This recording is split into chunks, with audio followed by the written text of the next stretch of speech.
मछलियाँ पकड़ना और उनकी प्रोसेसिंग का काम आपको हिंदुस्तान में भले हल्का लगे, लेकिन विदेश में इस काम की बड़ी डिमांड है। वहाँ की बड़ी बड़ी कंपनियां प्रोफेशनल्स की मदद से काम को पूरा करवाती है। यहाँ कंपटीशन इतना जबरदस्त होता है कि मछलियों को फ्रेश बनाए रखने के लिए उन्हें शिप्स में ही प्रोसेस कर दिया जाता है।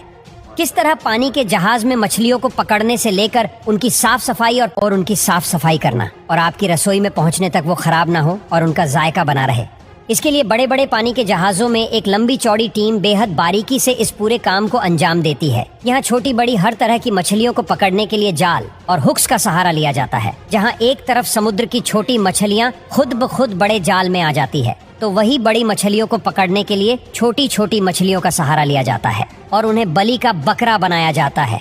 यानी कि उन्हें यहाँ बेड के तौर पर हुक्स में बांधा जाता है, जिसके लालच में बड़ी मछलियाँ इनमें फंस जाती है। मछुआरों को मछलियां पकड़ने में ज्यादा वक्त ना लगे, इसके लिए यहाँ तकनीक की मदद भी ली जाती है।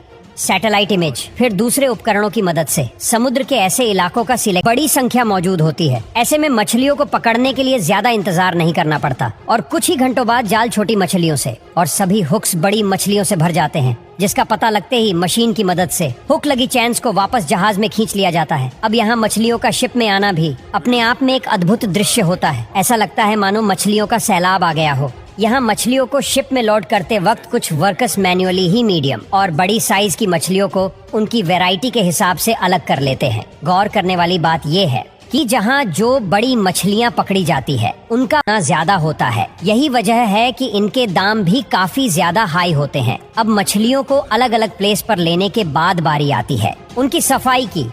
अब भले सभी मछलियों को पानी से निकाला गया हो, लेकिन उन पर लगी गंदगी और खून को साफ करने के लिए उन्हें साफ पानी से धोया जाता है। इसके बाद इन सभी मछलियों को कन्वेयर बेल्ट की मदद से जहाज की सतह से नीचे मौजूद प्रोसेसिंग यूनिट में भेजा जाता है, जहां सबसे पहले बड़ी बड़ी मछलियों का वेट एंड ऑल सब चेक किया जाता है और फिर किसी अनुभवी शख्स से उनकी सफाई और कटाई का काम करवाया जाता है। जैसा कि आप देख सकते हैं कैसे वर्कर बड़ी ही सफाई से खुद से कई गुना ज्यादा बड़ी फिश को आसानी से काट रहा है।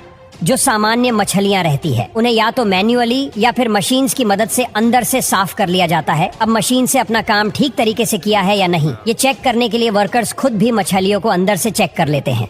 अगर कुछ हल्का फुल्का इसमें मिल जाता है तो उसे हाथ से ही अलग कर लिया जाता है। यहाँ पकड़ी गई मछलियाँ कोई आम मछलियाँ नहीं होती। इनमें से कुछ की कीमत न सिर्फ हजारों में बल्कि लाखों और करोड़ों में होती है। इसलिए पूरा काम सफाई से किया जाता है। सिर और ऑर्गन्स को अलग से धोने के साथ साथ मछलियों को एक बार फिर साफ पानी से धोया जाता है। अब फिश की खाल को छील लिया जाता है, जिससे हमें फिश का एक चमकदार लचीला हिस्सा मिल जाता है।